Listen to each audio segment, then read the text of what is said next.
Okay, so I'd like to mention this lecture coming up next week, the inerrancy and inspiration of the Bible. If you see that on the screen, that's next week with Dr. Kyle Keltz. Let me bring that up again. 7 o'clock to 8 o'clock, the Central Campus Sanctuary. It'll be a really neat talk, so make sure you don't miss that. But tonight we have the historical reliability of the New Testament. The historical reliability of the New Testament by Dr. John DePoe. It's going to be a wonderful talk. Remember, if you're tuning in online, you are welcome to use the chat box to submit some questions, because afterwards we have a question and answer session, and I'm sure you'll have a lot of those. And Dr. DePoe will be happy to take several of those questions and answer them. And the same goes with people attending in person. You may ask questions as well. That's also addressed to you. And if you were here in person, you would be enjoying the wonderful coffee and refreshments we have. Some cookies, a variety of kinds of cookies. So the next time we have a presentation, which is when? Next week, a week from today, Dr. Kyle Keltz, who I'm looking at right now, he's about to make his grand entrance. Come on in, Kyle. Here he comes. But if you attend in person, you'll get to have some of those refreshments as well. Well, to make sure that John has enough time to give a presentation, why don't you come up here? And I have to go back to my little video station over there, and I have to unmute you. So enjoy the presentation.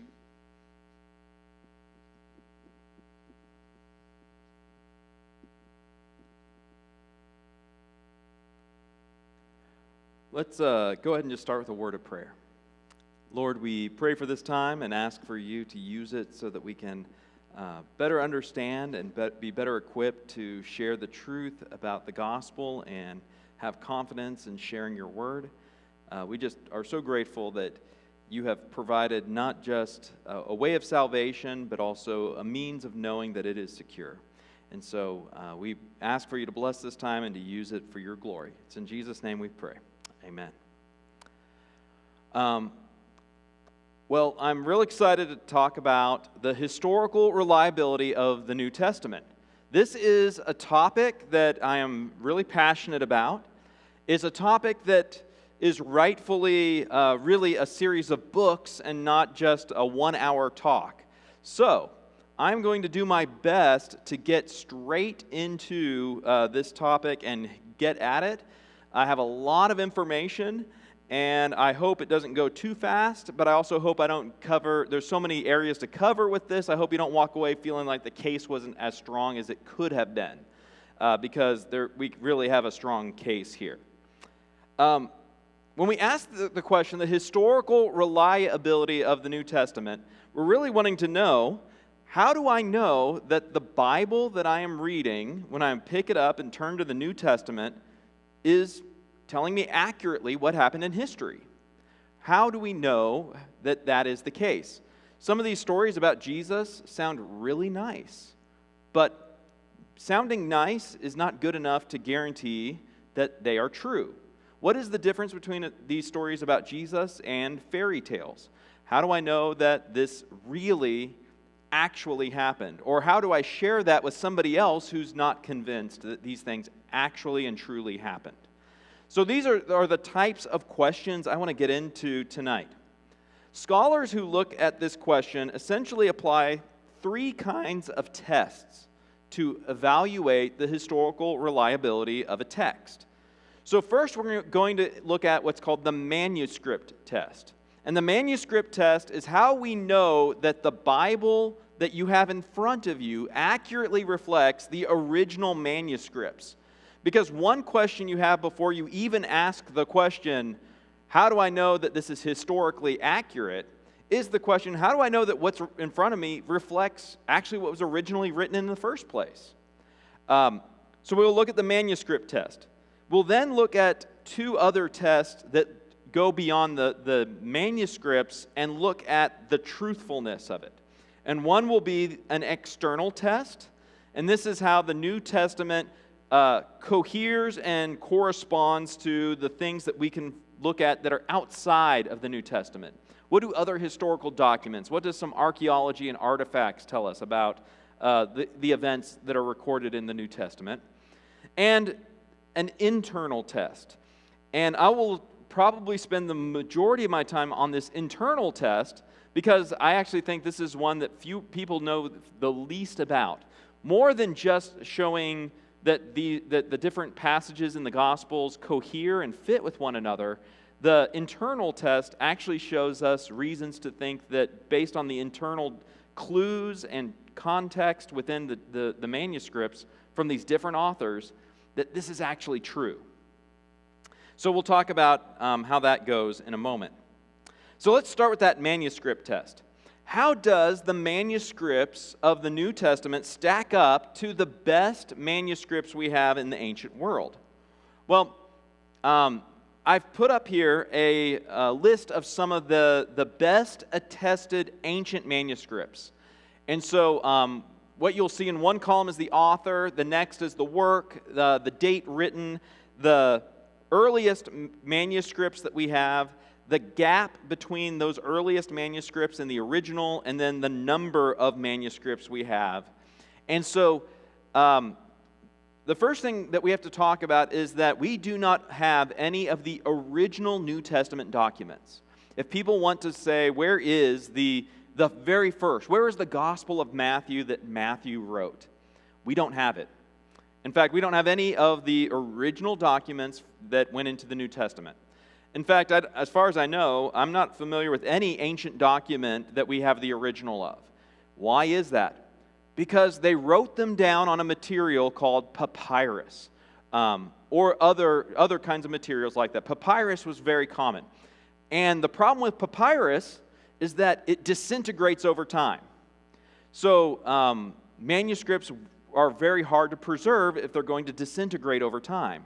Sometimes they're written on hides, like sheep hides, goat hides, cow hides. Once again, over time, those things break down and disintegrate, especially over centuries or over 1,000 years. So we just don't have the originals. One of the amazing things about the discovery of the Dead Sea Scrolls was that we were able to go to really old manuscripts written on papyrus because they were sealed in jars and stored in caves. That's just about the only way that you get these ancient documents to be preserved. So it's really hard. The first thing to notice is that it's just really hard to preserve and to keep ancient documents. Now, the very best attested ancient document outside of the New Testament is Homer's Iliad. And Homer's Iliad was written about 800 BC. The earliest copy of that we have is 400 BC. So it's about 400 years later, 4 centuries after the manuscript was originally written, is the first copy. And we have about 1,900 copies of the Iliad. When you look at some of what I have below are some of the best attested ancient history manuscripts we have. Caesar's Gallic Wars, Livy's History of Rome, which is we don't actually have the complete set of that. Some of that is lost entirely. Thucydides' history, Herodotus' history. And you'll notice that the time gap we have for a lot of these manuscripts is always measured in centuries. How many centuries apart, plural, is this? 300, 1,300. These are massive time gaps between the earliest copy, the extant manuscript we have today, and the original. So virtually every ancient document has centuries between the copies we possess today and the original. The New Testament stacks up quite well against this. In fact, magnificently well. That the time gap we have between the New Testament and when it was written is about 75 years. And that is granting what I would call mainstream dating of the earliest New Testament document we have. So the mainstream dating of that puts it about 125 AD. One could actually argue that it's even earlier than that. So that's a really, really small time gap. That means that in the time that fragment was that was written, there were people still alive who were around when the original was around. And you can't say that for any of these other documents. The second thing is look at the number of manuscripts. Homer's Iliad has nearly 2,000 copies, but no other ancient manuscript even breaks 500 copies. And the number of copies matters a lot, because when you have lots of copies, then you can examine them, see how they're different, and that helps you get at where has it gone right, what was the original going to look like. And so the New Testament is a clear winner in this category in that it has over 5,800 copies in Greek. And notice I only put the Greek manuscripts up here. That if we included Latin, Syriac, Coptic, and Arabic, and many other languages that were around part of the early church, this number shoots well over 25,000 copies very quickly. So if we just limit ourselves to the Greek manuscripts, we still have something that is more than 2 times better attested than the Iliad, and magnitudes more copies than just about any other work of antiquity. The other thing I'll tell you about the New Testament and our documents that we have is that they don't just all come from one location. It's actually really interesting to discover that the New Testament documents are from all over the ancient Roman world. That there were depositories in places like Antioch. There were depositories in Jerusalem. There were depositories of documents found in places like Rome and in Egypt, losing track of the name of the city, Alexandria. There were some in modern-day France and Spain.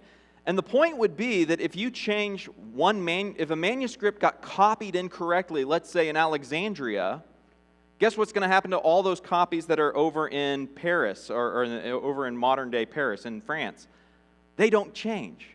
And so that helps us if an error ever gets introduced into a manuscript in the New Testament, with all of these copies spread all over the Roman Empire, it doesn't infect all the other copies.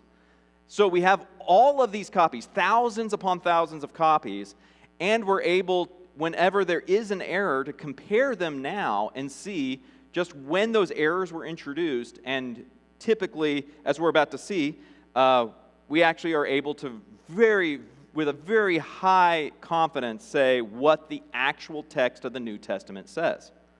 So, let me talk about what we've learned from these thousands upon thousands upon thousands of copies of the New Testament that we have.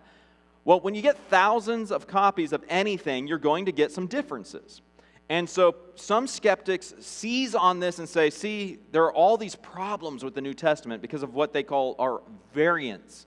A variant is any deviation from one text from what is taken to be the accepted text of the New Testament. Well, we shouldn't be concerned about the variants. One is the variants are kind of created because we have this wealth of evidence. So it's actually a good thing in a way that we have all these variants.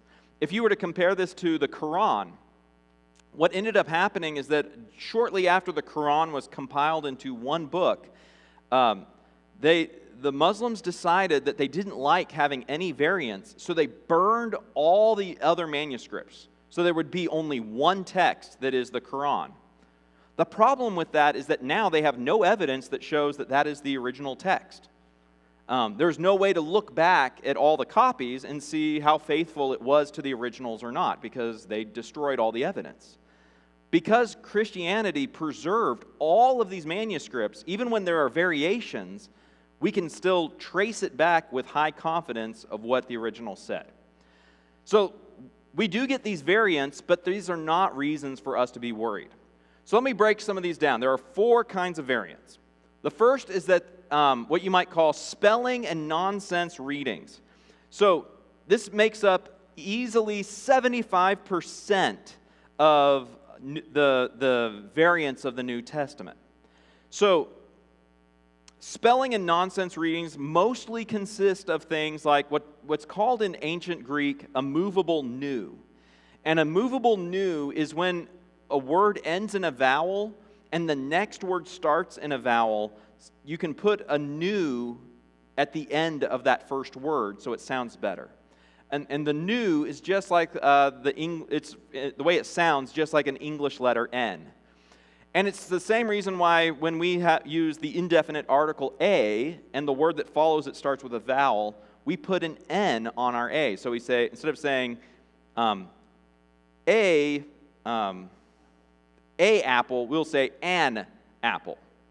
And as people made all these copies, sometimes they added a new where there shouldn't have been one, and sometimes they removed a new where there should have been one. But every time there is one of those, it counts as a variant. Sometimes they misspelled words. So in English, we typically spell the word color C-O-L-O-R. But our friends across the Atlantic often spell it C-O-L-O-U-R. They add that U in there, or maybe we take it away. I don't know how that works. But that spelling difference would count as a variant. But in these cases where does it have a movable new, is it spelled differently, it doesn't change the meaning. And nobody would ever doubt that the original manuscript, nobody calls into question what the original manuscript had over that. So let me just start by saying that is 75% of the variants. The overwhelming lion's share is those kinds of variants. The second most common kind of variant are changes that cannot be translated. These are things where the differences in the manuscript make no difference in the meaning of this. So ancient Greek is a language that is inflected, meaning that the endings of the nouns dictate their place in grammar. So they use what's called a case system. So the subject of the sentence is typically in the nominative case. The direct object is usually in the accusative case. The indirect object is usually in the dative case, and so on. That they have these different cases that dictate the meaning of the grammatical role of the word in the sentence. Now, what this means is, for the most part, word order does not matter. That you can put the subject of the sentence at the end of the sentence, and as long as it's in the nominative case, it's still the subject. It doesn't change how you translate it. It wouldn't have impacted how they would have understood it. So among these variants, changes that can't be translated, the most common one is word order. That this is when a word is put in a different place in the sentence, and as a result of doing that, it doesn't actually change the meaning of the sentence. You wouldn't translate it any different than how it is, even if with that variant being that way. Another thing that fits into this category are synonyms. That sometimes there may be different words for like man or sheep or horse, and for whatever reason, the person who was copying the manuscript put a synonym of that word in there, not the actual one that we have. So once again, those variants don't even affect the meaning, because even if it's a different word for sheep, it still would be translated as sheep. You would, as people reading translations of this, we would not even notice that had even happened. So here we are. That's 95% I just covered. 95% of the variants are absolutely no problem whatsoever. They are things that we wouldn't even affect our ability to translate or understand it. The third category makes up about 4% of the variants, and these are variants that I say are meaningful, which would mean that there would be a different translation, a different meaning with them, but they are not viable. And what we mean by this is that there's clearly a different meaning if that variant were the correct text. However, we know confidently that it's not a viable reading for the original. How do we know that? Because maybe it's a different reading of the manuscript, but it shows up for the very first time in 900 AD. Well, the chances that some original text of the New Testament was preserved in some strand that only shows up in 900 AD for 8 centuries, nobody else had written that down is so unlikely that we're going to say it's not even a viable possibility that it was the original text. And so of these variants, this is 4% of them. Yes, they're different than the accepted text, but no scholar would really say that these are viable candidates for the real, true original text. And what we're left with is this final 1% that make up meaningful variants, so they give us a meaningful difference, and they are viable. There are about, you might argue, about 1% of the New Testament is made up of some of these cases where we say, maybe it says this, or it says this other thing, and scholars might have a preference for one over the other, but there is a viability for an alternative reading. Let me give you one example of such a text, the Lord's Prayer. So in the Lord's Prayer, we would say, Our Father, who art in heaven, hallowed be thy name. Thy kingdom come, thy will be done, on earth as it is in heaven. Give us this day our daily bread, and deliver us from I'm getting mixed up on stage here. Deliver us from evil. And so then is the disputed part. Some manuscripts say, For thine is the kingdom and the power and the glory forever and ever. Some manuscripts have it, some don't. There is a meaningful difference. So there's more to the Lord's Prayer if the one manuscript is right, or less if the other is right. Scholars disagree about which one is definitely the case. They might lean towards one over the other, but that would be an example of the 1%. Now, of this 1% of New Testament passages where there's a meaningful difference that could have a viable variant, 0 of them affect any significant doctrine. None of them pertain to salvation. None of them pertain to anything that is not taught clearly in anywhere else in the Bible. So once again, the fact that we have this narrow sliver of cases where there are meaningful variants that are viable doesn't cause us to question anything significant about the Bible. So to conclude this part, I just want to quickly jump to what some scholars have said about this. So I have on the first quote here says, in fact, most of the changes found in early Christian manuscripts have nothing to do with theology or ideology.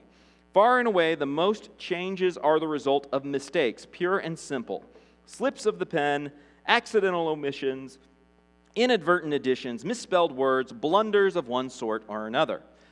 And this statement saying that there's really no intentional changing of the New Testament comes from Bart Ehrman, who is actually a critic and skeptic who argues against Christianity. This is from his book called Misquoting Jesus, which is a book where he's actually even attacking the Bible. So the second quote, let me read this one to you.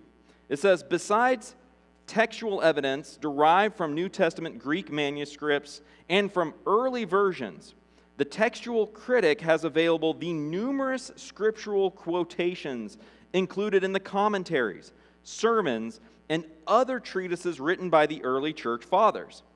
Indeed, so extensive are these citations that if all other sources of our knowledge of the text of the New Testament were destroyed, they would be sufficient alone for the reconstruction of practically the entire New Testament. So, what this second quote is saying is that even if every Greek manuscript we had of the Bible was destroyed, we could still reconstruct it from the ancient world's quotations of the Bible, which is pretty amazing. So, and that comes from Bruce Metzger and Bart Ehrman in their academic text called The Text of the New Testament, Its Transmission, Corruption, and Restoration. So in that one, once again, they are telling us that the text of the New Testament is in really great shape. And then my final quotation is from a classics author whose primary area of study is ancient manuscripts.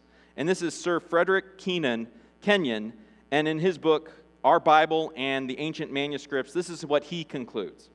The number of manuscripts of the New Testament, of early translations from it, and of quotations from it in the oldest writers of the church is so large that it is practically certain that the true reading of every doubtful passage is preserved in some one or other of these ancient authorities. This can be said of no other ancient book in the world.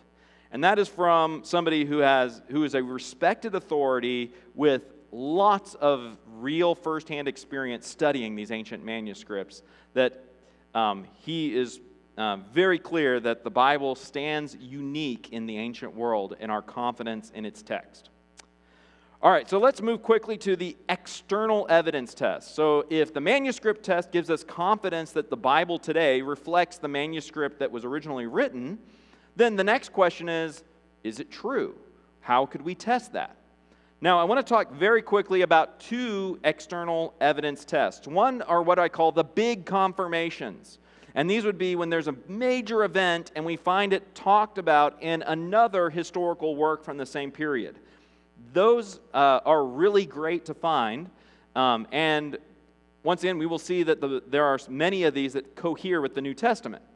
But I think what's even better is number two, which are a number of small confirmations of incidental details pertaining to geography, political leaders, cultural customs, because these little consistent details show us that the authors of the New Testament were close to the facts and getting them right all the time. And so it shows that they are to be trusted in the details, not just in the big stuff, but they're also to be trusted in the little things. So on the big things, we have a number of significant confirmations of events in the New Testament that are also recorded from other writers that are not Christian. So Tacitus in his history talks about Jesus' death, that it took place under Pontius Pilate, and it includes a summary of some, at least of what the Roman perception was of the beliefs and practices of early Christians. The Jewish historian Josephus also records a number of significant things that cohere, once again, with events in the New Testament. He talks about the life of Jesus. He records the death of John the Baptist, the death of James, the brother of Jesus, and the death of Herod Agrippa I. And these are events you find in the New Testament, especially in the Gospels and Acts. And so, once again, for us to find these big things confirmed in other historians is a significant thing that shows us that they're getting a lot of this correct, even according to a test with sources outside of the Bible. But let me talk about those small details, because the Bible takes place in the Roman province of what is modern-day Palestine. And the Romans really did not think highly of the Jews. This was not a prominent part of the Roman Empire. So the fact that we would have any information about this part of the world that was being done by some, what seems like a Jewish rabbi or some Jewish rabble-rouser, a failed Messiah from the Romans' perspective, would be remarkable that we have anything recorded in any other history. This was, the life of Jesus, while significant to us, would not have actually been that significant to most Romans. So we wouldn't have expected to have found that in the ancient world. Now, what we find that I think is far more interesting are getting these little details right. So one of the things that the gospel writers get correct time and time again are details about geography. You may not think this is as big a deal, but this is a time before modern maps, before Google Maps, before atlases. And so to get the location of places correct and to be accurate in the way you portray the geography would be a sign of truthfulness. So for instance, in John 11, it describes Bethany as being 15 stadia from Jerusalem. And lo and behold, when we go and we have uncovered what was ancient Bethany and its location to ancient Jerusalem, it is 15 stadia away, just like the writer said. In Acts 27, when it records Paul getting shipwrecked and his journey to Rome, it records that they end up going to this tiny little island called Cauda. Now, Cauda is this tiny island south of Crete. It is so tiny and minute, it would be incredible that anyone would even know about it unless you had actually been there. And for for Acts, which was written by Luke, to include that tiny detail and to get it correct is a sign of its truth. After all, if he was just inventing the story, he most likely would have just left this out altogether. Or if he was inventing islands, it would have just been a miraculous coincidence that he just happened to name an island that has the right name and the right location as this island. And then third, I want to just talk about in John chapter 5, there's this description of this pool in Jerusalem by the sheep gate, which is called Bethesda. And it was described as having 5 roofed colonnades. This was something that was not found originally. And some liberal scholars started coming up with alternative explanations, saying that there was no real pool that had these 5 colonnades, that they represented, it was an allegory of the 5 books of Moses. And so Jesus doing this miracle there was to illustrate his, dominance, his superiority to the law of Moses. Which all of these liberal scholars must have been terribly embarrassed when in the middle of the 20th century, archaeologists find the Pool of Bethesda, and it has these 5 roofed colonnades, just like the Gospel of John describes. So this is just 3 examples, but if we were to spend a lot more time, you could drill down and get into so many more ways in which the Gospel writers get the details about geography correct. So that's a really good sign that they know what they're writing about, that they're doing this with firsthand accurate knowledge. Let's talk about details about politics.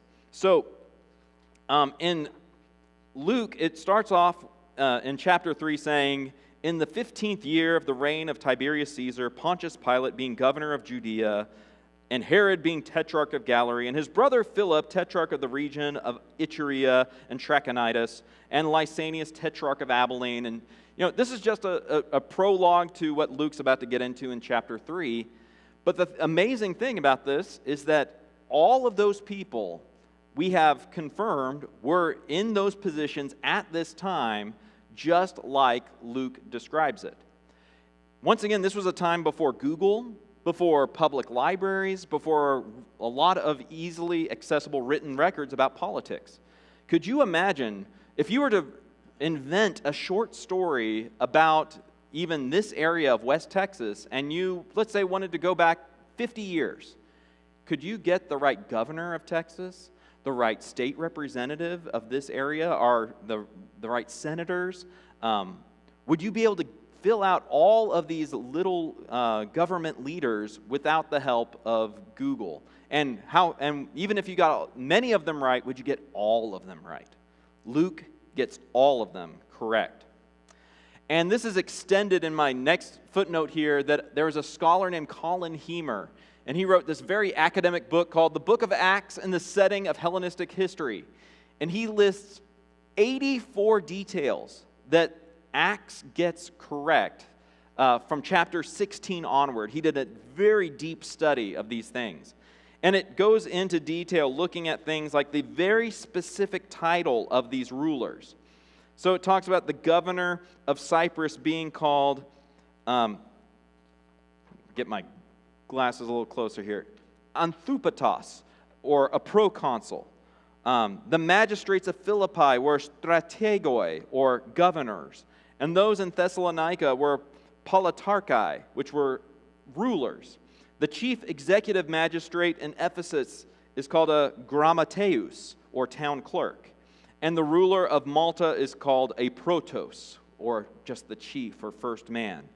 And the point being that there are these specific titles that describe the politics of these different little regions, and Luke gets it right every single time. Very remarkable. It is a sign of accuracy. And then let me talk about some cultural details.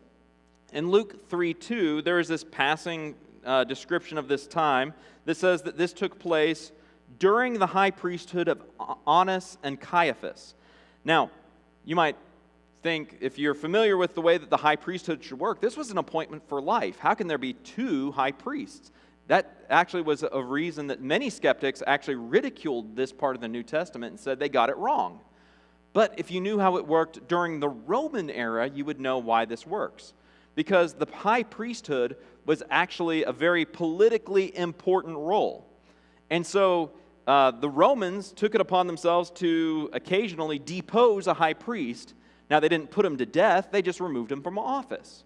So you might have two high priests at one time, which just means that the one guy is still alive, he used to be high priest, and the other guy, who is the actual high priest, is around. And once again, that would be very specific and very unique to this particular time in history. Once again, showing their accuracy, not that they were inaccurate. They talk about the denarius, both having Caesar's image and being a day's wage.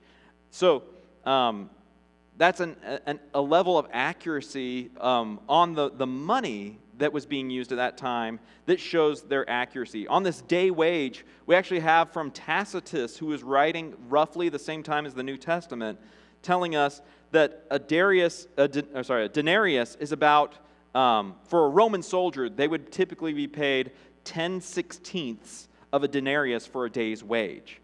So when Jesus talks about the denarius being a day's wage for a laborer, that would have been actually correct for this time. And that value of the denarius stayed about the same just all the way up until about the time of Nero. So once again, getting that value correct, there was just a window of time when that would have been accurate. There's another interesting use of money in the Bible. In Matthew 17, there is the temple tax, where there's a story where the critics come up to Peter and say, why doesn't your master pay the temple tax?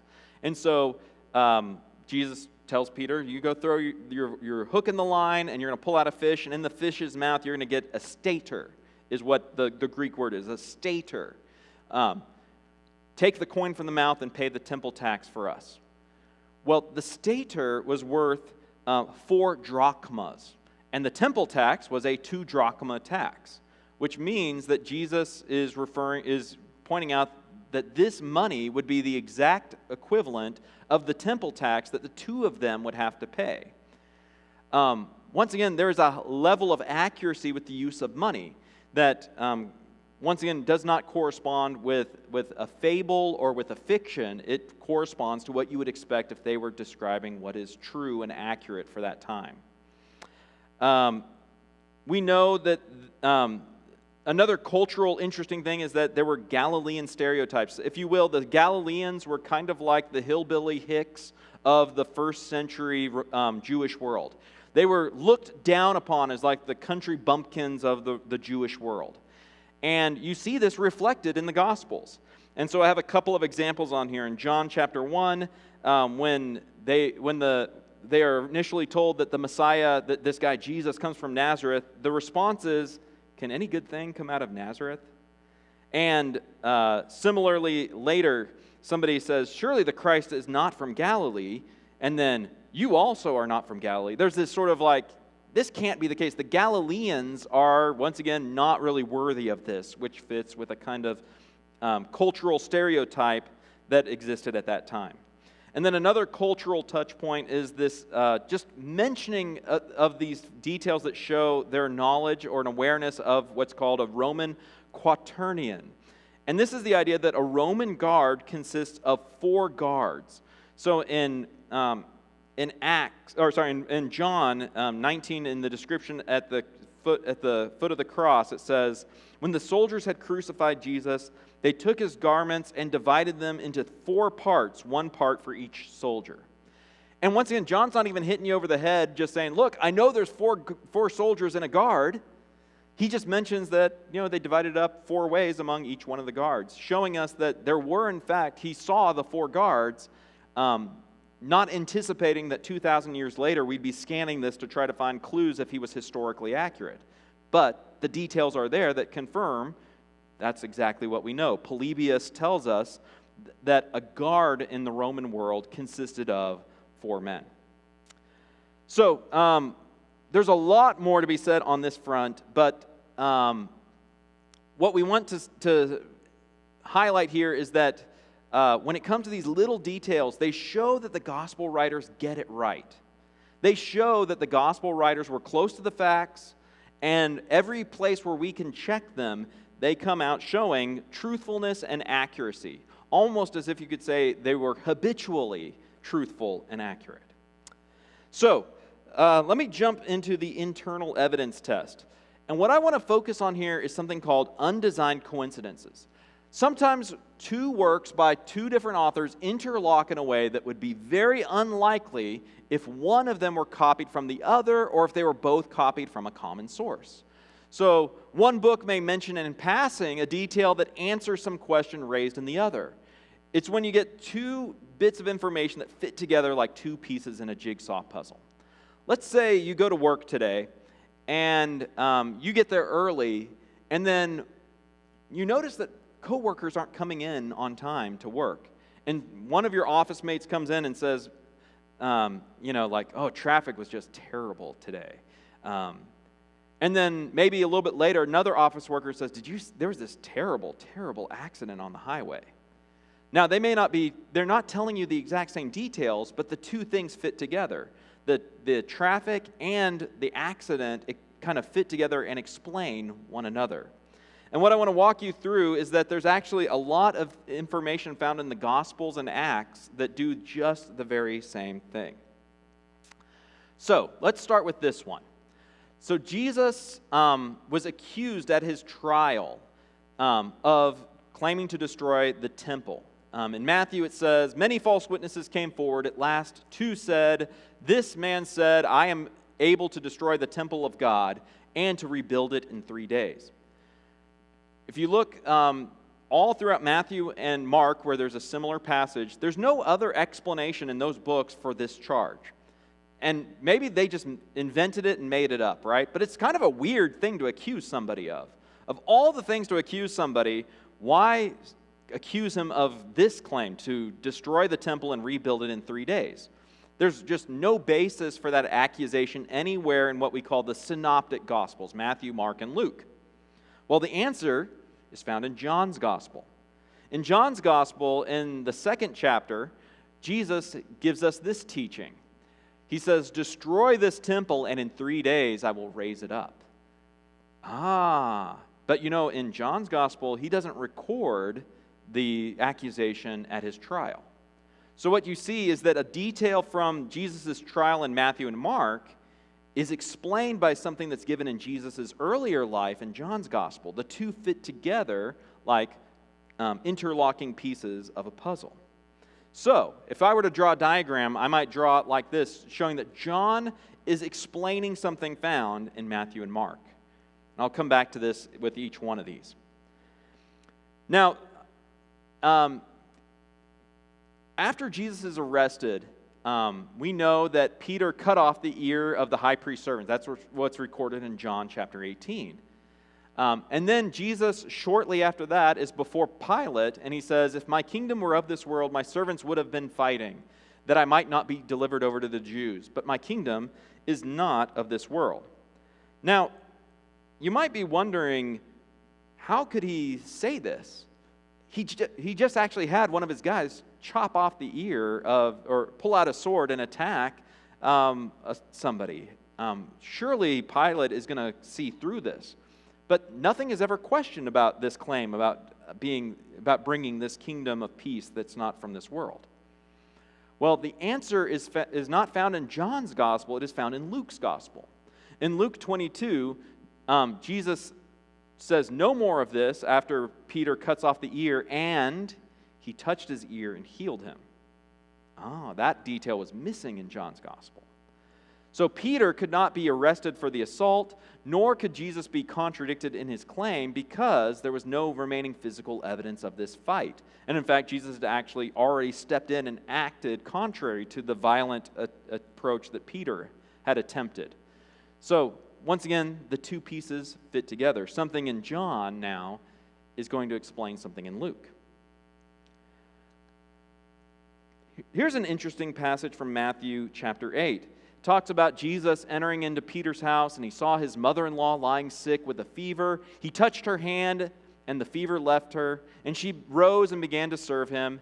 But then it says that evening they brought to him many who were oppressed by demons, and he cast out spirits with a word and healed all who were sick. Now, I don't know about you, but if I were just looking at this by itself, I'd be wondering, why the evening? Why wait?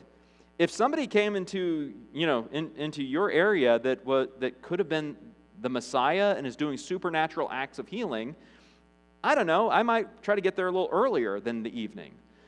Now, if this was all we ever had recorded, maybe we would just say, well, for reasons we don't understand or details that weren't given, I guess they waited till evening. But we do have more detail because this story is also recorded in Mark's gospel. So, if Jesus could heal the sick, why wait? The answer is that what Mark tells us that Matthew left out. Mark tells us that Jesus came on the Sabbath. And furthermore, not just that they came at evening, but they came at evening at sundown to heal the sick. Oh, since this was the Sabbath, it made sense that they waited till sundown to come. A detail that was left out of Matthew's account, but found in Mark. So what you find in Mark is a detail that confirms and coheres with Matthew. In Mark's gospel, we have this statement about Jesus planning to go to Jerusalem, and it ends by saying, those who followed him were afraid. Now, read all of Mark's gospel forwards and backwards at this point. There's no reason for the disciples to be afraid. It just seems kind of strange that they're suddenly fearful of going to Jerusalem. Why should they be afraid to go to Jerusalem? And this answer is not found in Mark, but it is found in John. John's gospel records Jesus going to Jerusalem 5 different times. And at least 4 of the 5 times result in Jesus' life being threatened and nearly losing it. So that actually puts a lot more context into what happened in what Mark records. What Mark records is not all these other trips to Jerusalem, but John has them. But Mark records the effect of those trips on the disciples, that they should be afraid to go to Jerusalem because the other 5 times they've gone have not turned out so well for them. So John explains something else found in Mark. When you read Luke's account of the Transfiguration, it's interesting to just look at it from what we find in Luke's document alone. So, as you remember, the Transfiguration is this amazing supernatural event. And, Moses appears, Elijah appears, Jesus is transfigured, the voice of God the Father comes down, and they come down off the mountain, and Luke 9:36 says, and they kept silent and told no one in those days anything of what they had seen. What? Would you, if you were one of the disciples, is that something would you come off of that and just be like, people are like, hey, what happened? Nothing. No big deal. Why on earth are they not telling anybody? And if you look, once again, in Luke's account, there's no reason for them not to tell anybody. It's kind of stunning that they told nobody what they had seen.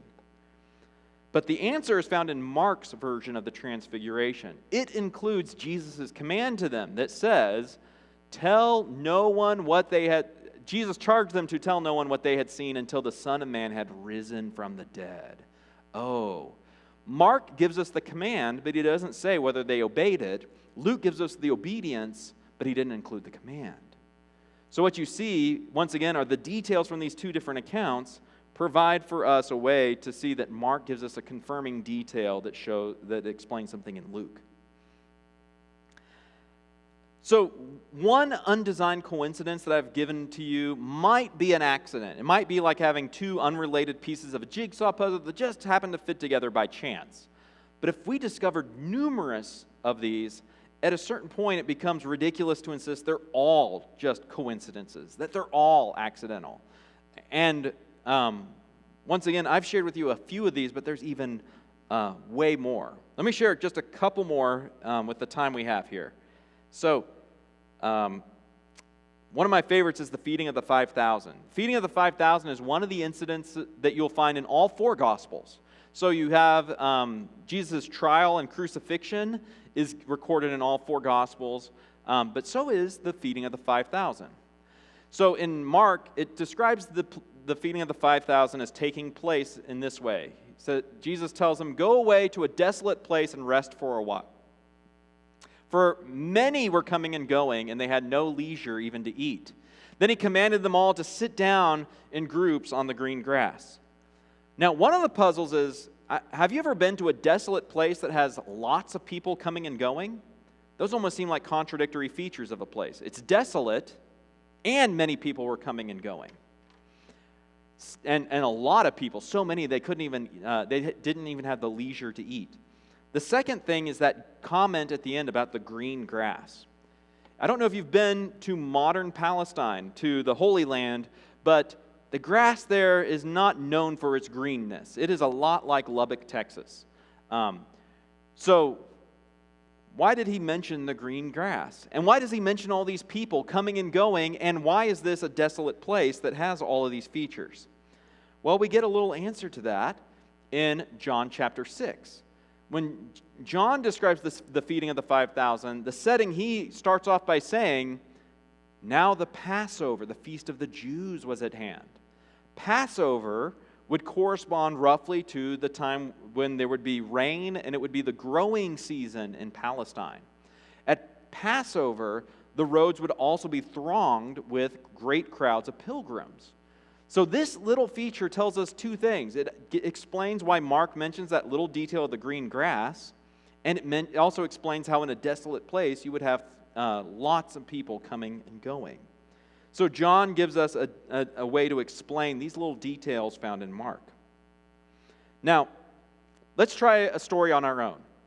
Suppose you were going to make up a story, fabricate a fable, and it has to do with Jesus doing a miracle involving money and food. What disciple do you want to pick for this miracle? So, if you get to pick a disciple, who do you want to pick? Anybody want to volunteer a disciple for your story? Who would you pick for your story? Peter, right?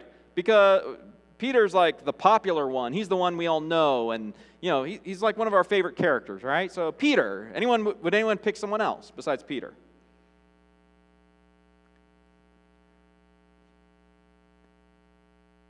You might pick, when you think money, maybe you think Matthew, or you think Judas, right? Matthew was a tax collector. Maybe he knew a little more about handling money. Judas, we know, is said to have been the one who carried the purse. Well, in the actual story I'm thinking of, it's none of those characters. Who did Jesus turn to in the feeding of the 5,000? He turns to Philip. It says, lifting his eyes, seeing that a large crowd was coming toward him, Jesus said to Philip, "Where are we to buy bread so that these people may eat?" Philip? There's a disciple named Philip? I forgot that. Philip, why would Jesus ask Philip about this?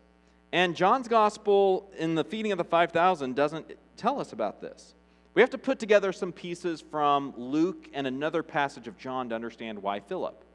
Luke tells us that the feeding of the 5,000 takes place just outside the town of Bethsaida, which is in Galilee. So this is in Luke's account of the feeding of 5,000. It says, on their return, the apostles told him all that they had done, and he took them and withdrew apart to a town called Bethsaida. And when the crowds learned it, they followed him. And then it goes into the feeding of the 5,000. So the feeding of the 5,000 takes place outside Bethsaida. And in John, this is what we learn about Philip in a little passage that has nothing to do with the feeding of the 5,000 in chapter 12. It says, these came to Philip, who was from Bethsaida in Galilee. Oh, so Jesus turns to Philip because this was his home. He was just outside his hometown. Hey, where do we get food around here, Philip? You're from here. Luke doesn't mention Philip in the context at all, but says it took place in Bethsaida. John doesn't mention Bethsaida as the setting of the miracle, but just mentions that Philip happened to be the one Jesus turned to. Only by looking at all those details do you see how they interlock and support one another. And so Luke and John explain one another. I'm going to try to get through a few more of these quickly. I know I'm pushing on some time here. So Pilate, when he is questioning Jesus, famously questions him and says, "Are you king of the Jews?" in Luke's gospel. And Jesus answered him and said, "You have said so." Then Pilate said to the chief priests in the crowd, "I find no guilt in him." What? Did you catch that? Jesus is accused of something very serious. Pilate questions him on the very point. Jesus admits to the charge, "You've said so," and then Pilate promptly declares him to be innocent. Utterly baffling. Now, this is explained by looking at the fuller account you get from looking at all these other Gospels. In John's account, when Pilate enters into his headquarters and called Jesus and said to him, "Are you king of the Jews?" Jesus answered, "My kingdom is not of this world." And then Pilate went back to the crowd outside and told them, "I find no guilt in him." The point here is that, yes, Pilate questioned Jesus and got the answer he got in Luke, but he also found out some more information. Jesus claims to be the king of the Jews, but at the same time, he means a different kind of kingdom. He's not trying to overthrow the Romans. He's not here to, march on Rome. He's here to lead some kind of, spiritual kingdom. Fine, you go do your spiritual thing. So this gives us two undesigned coincidences. In John's account, Pilate's question to Jesus seems to come out of nowhere, and you get Luke giving the accusation but not the full answer, and John gives the full answer but not the accusation. So by putting these passages together, you see how John and Luke explain each other. So what explains that the Gospels have these coincidental interlockings with one another? You have three choices. You can say that they are false accounts that cohere in all the ways I've just gone through by accident. And what you would have to say is it is really almost a miracle that the gospel accounts have these amazing, interlocking, explanatory features that do this, and that all of them are by accident. That is pretty amazing. If you believe that, I've got some oceanfront property for you in Arizona.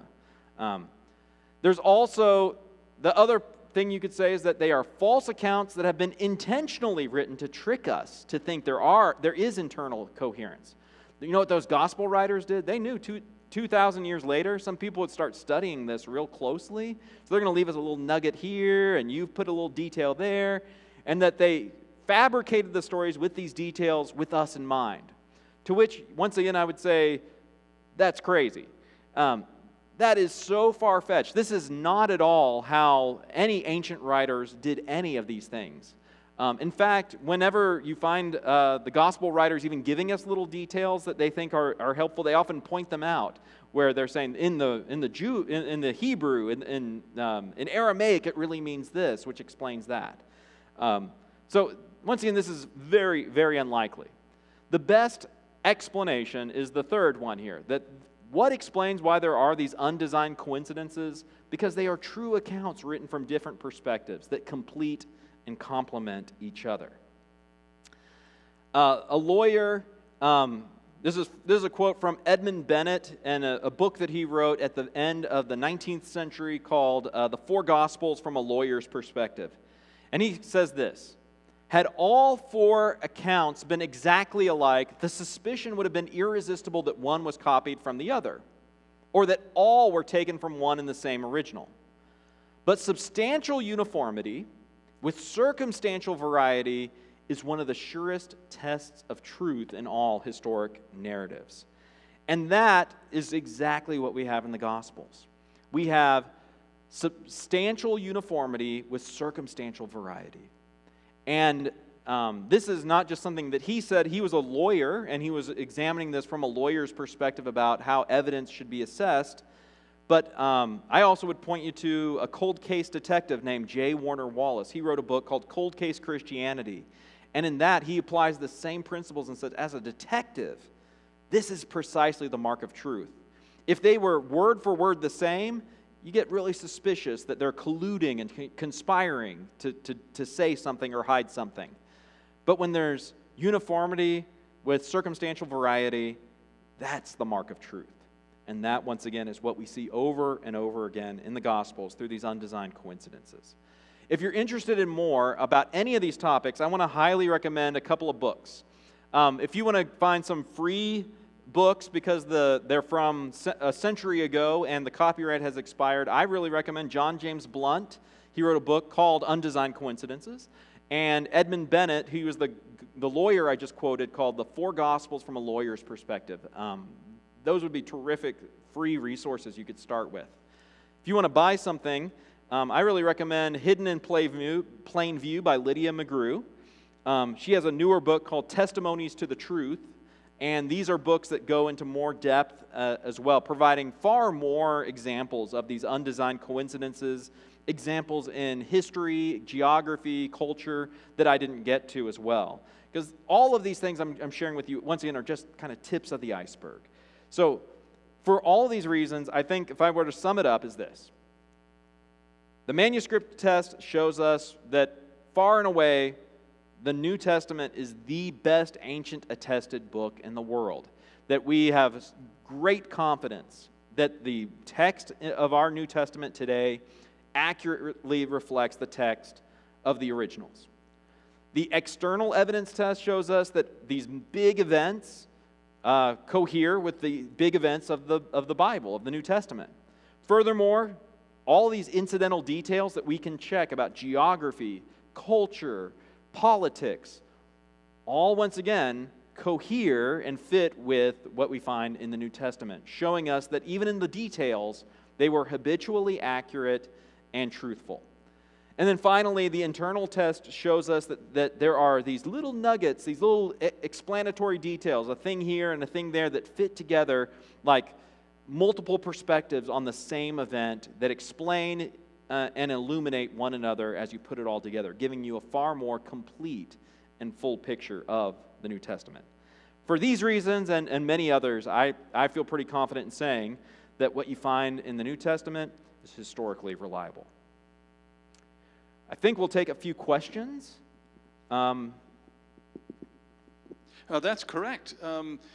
I'd like to encourage our online viewers to submit a question, but I'm going to pass the microphone to those who are here. Does anybody have a question for Dr. DePoe? And if you're still thinking about it, I've got one. You mentioned Bart Ehrman as being one of the great New Testament scholars, but he's not a believer, and he when he talks about the New Testament, many times he'll say there's more errors in the New Testament than there are words. But then he goes on to say, as you mentioned up there, most of them are incidental. Anything more to say about that? Because he continues to repeat that phrase. There's more errors than there are words. And in one sense, he's right. So what I want to say is, how is he right? Because it depends on how you count an error. So let's say there's a very simple error of like word order. If that gets copied wrong, and let's say in France, but the one in all the other copies are correct, then every copy of that's made from the France copy counts as an error. It's not just it's not one error, it's every copy that's made with that same error in it counts as an error.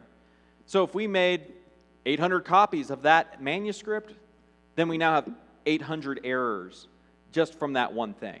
So you can count errors in a way that's misleading in that way. All right. So what do they call that? What do they call that? The famous phrase the past couple of years about something misleading in the media. There's a phrase. Fake news? Fake news. It's fake news. All right. Anybody else have a question at all back there? You've got Dr. DePoe, a great scholar, here at your disposal. Or maybe you've already answered their questions. I either answered the questions or I put them to sleep. So no. Yes, here we go. Here we go. I was just looking at the numbers on your manuscript slide. It showed about like 5,000 or so manuscripts. Is that just the Greek manuscripts? Aren't there even more from the ancient world written in other languages? I can't remember if you mentioned that. That's correct. So that's just Greek. Because when you start getting into Latin manuscripts and Syriac and Coptic and Arabic, I mean, the number gets closer to 25,000 in total. And those are useful, in fact. I mean, that's me just trying to make the case as humble as I can for the Gospels or for the New Testament. So if we counted all these other things, which you legitimately could, it really makes the gap between the New Testament and the Iliad, which is the next best attested manuscript, even magnitudes better, right? And something else that's even worth looking at is that there are lectionaries, which is that early on in the church, there were these little booklets put together for worship that would circulate, have basically like a reading plan in church where you would recite Scripture over the course of so many years. You would get through the whole of Scripture. We have several lectionaries. And once again, those lectionaries more or less give us the entire New Testament, and they're not technically like Bibles. There are and I mentioned one other thing is all the quotations, that it's hard to think of, there's not a single passage of the New Testament that probably has not been quoted multiple times in other authors and sources, commentaries, sermons, letters. And so once again, we have all these other ways to even get more data about those texts that I quoted from Metzger and Ehrman, saying that even if all the Greek manuscripts were destroyed, we could probably reconstruct the whole text just from quotations from other places. So we've got one New Testament scholar, Dan Wallace, describes this situation, saying that the Christians have what he calls an embarrassment of riches. That when it comes to the text of the New Testament, we have so much, it's almost embarrassing how good it is. So what would you say? Is there a catchphrase or something if someone says, oh, you can't trust the Bible, it's been recopied so many times, there's so many errors? For someone like us who are learning about this, what could we say? So what that often assumes is that the transmission of the Bible is more like, kind of like the game of telephone, or it's more like passing a note. Like I write a note and I hand it to the next person and they copy it and then they hand their note to the next person. And so people will often complain that, man, the Bible has been translated over and over so many times, who knows what the original said? Well, what that misunderstands is that when you translate the Bible, you don't just go to the latest version and then modify it, and then you take that version and modify it. Each time a translation should go back to the original language. And so there's actually no loss of meaning or transformation that takes place because the Bible's been translated so many times over the centuries. So since we can always go back, and in fact, what actually happens over time, we uncover better and better manuscripts. And so sometimes the newer translations are a little more accurate because we finally figured out whether we should have that little phrase that people didn't know if it was in or out. And so the newer translations actually tend to be a little bit more accurate even. Okay. Well, listen, any more questions at all? Yes. Here, let me give you the mic so that everyone online can hear. People online can hear. Do you take any, I didn't hear you mention Gutenberg because it's he's a lot later, but I've heard that, that he went all the way back to the beginning, in German. So for the printing press. Right. So I don't know a lot about what went into the Gutenberg Bible. What I will say is, that we got better and better. So there's very famous incidents involving how do you select manuscripts for like the King James Bible. We had a scholar named Erasmus had to make some selections for manuscripts regarding that. And while the King James Bible is very accurate, there were a few minor things that we've learned over time that maybe we could pick some better manuscripts, or we discovered some better manuscripts that are a little more accurate. But the Gutenberg Bible specifically, I don't know enough about that to speak to it.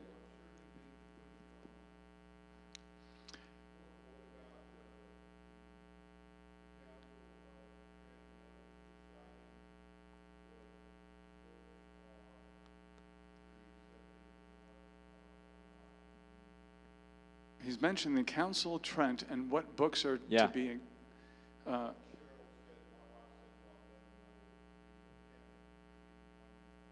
The canon. Yeah. The canon of Scripture. Probably this is the last question. Go ahead and just make a So comment. some of this might be covered by Dr. Keltz next week, but I'll say something real fast about the canon of Scripture. So I didn't talk about canonicity, but the canon of Scripture, I would say, was never decided by a council.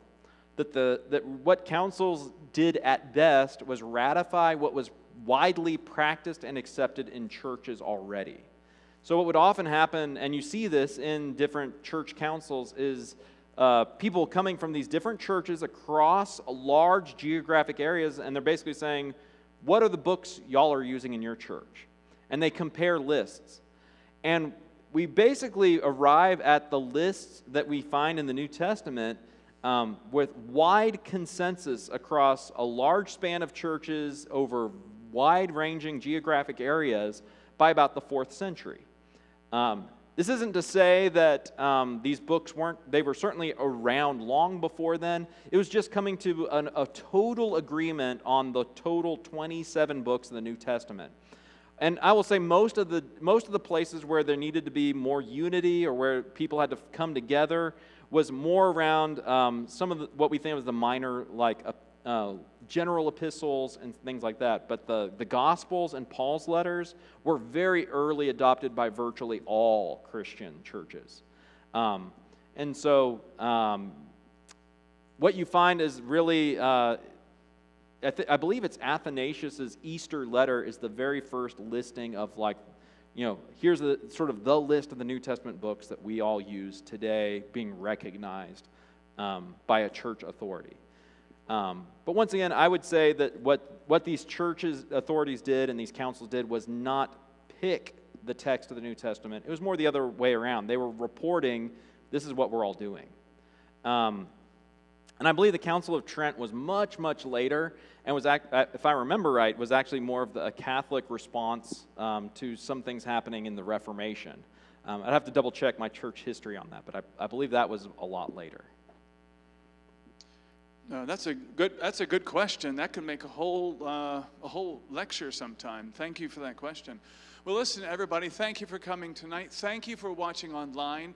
Next week, we will have Dr. Kyle Keltz, who's going to talk about the inerrancy and the inspiration of the Bible. Thanks, John. This was great. Have a good night. Now I've got to go down there and turn it off.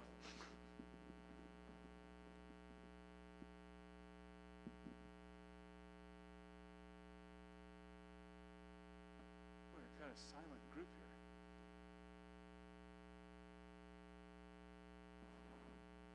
Well, let's give him a round of applause.